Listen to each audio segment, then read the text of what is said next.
The Loki series that's coming out in a few months, or well, it's longer than a few months. It's a ways down the road, is not one that I'm entirely interested in. Right. It's not one that I'm entirely interested in because, some people out there look at the Loki that we're getting in this movie or the show and they're like, yay, it's the best Loki. It's the mischievous Loki. It's the douchebag Loki. And I, as a longtime card carrying fan of the MCU, am not a big fan of that. And the reason why I'm not a big fan of that is because I like the character growth of Loki. I've said since Thor the Dark World, Loki deserves his own movie. Here we're getting Loki on a TV series where he gets to kind of magically prance throughout history in an alternate timeline with the Tesseract. This Time Bandits Loki edition, nothing about it speaks to me in a way that's going to like really, really, get my heart pumping. It's not gonna make my pants tight. However, this is a rumor. Okay, this is grain of salt type stuff here that apparently has new details on the Loki Disney series and how it will tie into Thor, Love and Thunder. Now, I never thought that they would find a way to they would find a way to tie in Thor, Love and Thunder with this, but it does actually make a fair amount of sense. I'm being honest on that front. So there are going to be some spoilers here, potential spoilers. So you have ultimately been warned. So we'll have to wait and see what they do with this. All right. So it says here, Tom Hiddleston's Loki last appeared in Avengers Endgame. Our heroes time traveled back to 2012 Chitauri attack on New York City to get their hands on the time, mind, and space stones. And Loki was able to make his escape with the space stone, creating a whole new branch timeline in the process. This new branch timeline, Loki, will be the protagonist of Disney Plus show Loki, scheduled to release in the spring of 2021. So it's going to come out the spring of 2021, a few months away from the release of Thor, Love and Thunder. So that right off the bat, you can kind of see here what they're doing. Now, earlier this week, MCU Cosmic reported that previous rumors of Loki's timeline meddling were true, but also adding that the Space Stone would be used to help him travel to different times where he will change historical events.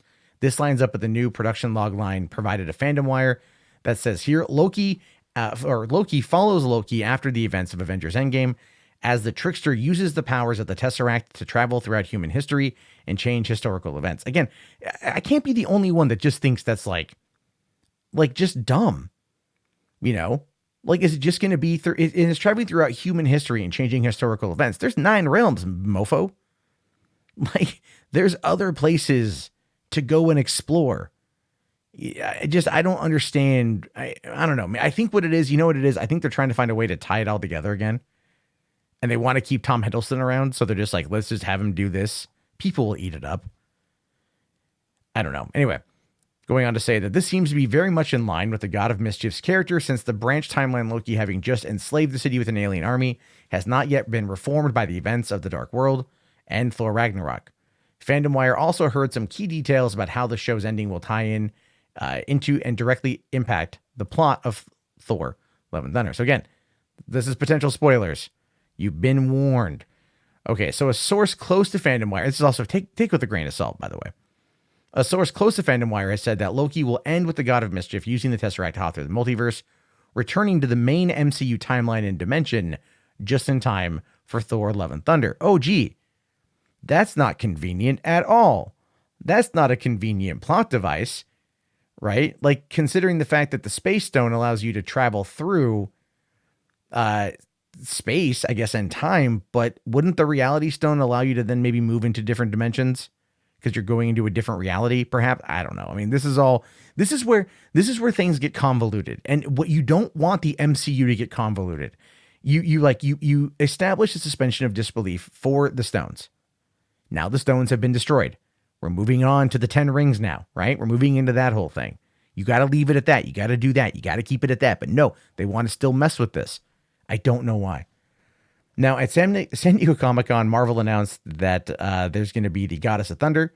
And then also apparently she was holding Mjolnir, which came back, is going to come back after being destroyed by Hela and Thor Ragnarok. Now, we saw that also in Endgame, but then Captain America returned it when he returned the Aether to Asgard. So, again, why return it? If it's a different timeline, who cares? again, this is where they're going to lose so many people when you start making it confusing, when you start making it convoluted, when you're jumping between multiple alternate 1985s and the current 1985 Prime with Marty McFly is not intact. Things get weird. So apparently, the Mjolnir is going to be returning to our main timeline along with Loki at the end of the Disney show. So what we're saying here is that is Loki going to be worthy during this mischievous romp through human history, causing mischief at critical events? Is this somehow going to make him worthy to wield Mjolnir in order to bring it back to Thor? Or is he gonna bring Mjolnir, somehow bring Jane Foster to Mjolnir, who's going to need it in order to become the mighty Thor? If you don't know that storyline, look it up. Anyway, this will set things up for Jane Foster to become the mighty Thor. I was right. And wield Mjolnir in Thor: Love and Thunder. It's still unclear at what time or exactly how Loki will steal Mjolnir.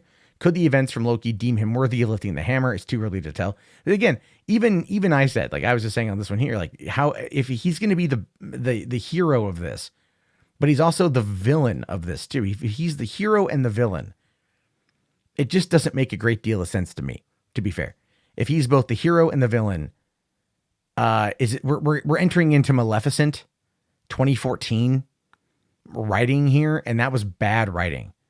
So I don't want that. I liked if he becomes you know what it is. You know they're going to turn him back into the Loki we know and love. They're going to turn him back into the Loki we know and love. They're going to do that, but they're going to make him like go through all of these trials and tribulations as kind of like maybe like, you know, as the showcase that maybe his destiny was always meant to be the Loki that would sacrifice himself for his brother. Maybe that's the whole point. I don't know. You figure after all the time spent with Thor's character in Endgame and how he dealt with everything, all the PTSD and feeling not worthy. And then at the end feeling worthy again, because he is worthy again at the end of the movie. He was always worthy. But it's just, you know what? I can talk myself in circles over this because it's super convoluted. And if it's not done well, then it's going to fail. And if it ties in directly with, you know, Love and Thunder, it makes sense to do that. I just can't see it being that good of a thing. I just can't. But hey, listen, I'll be fair. I could entirely be wrong. And that is okay with me.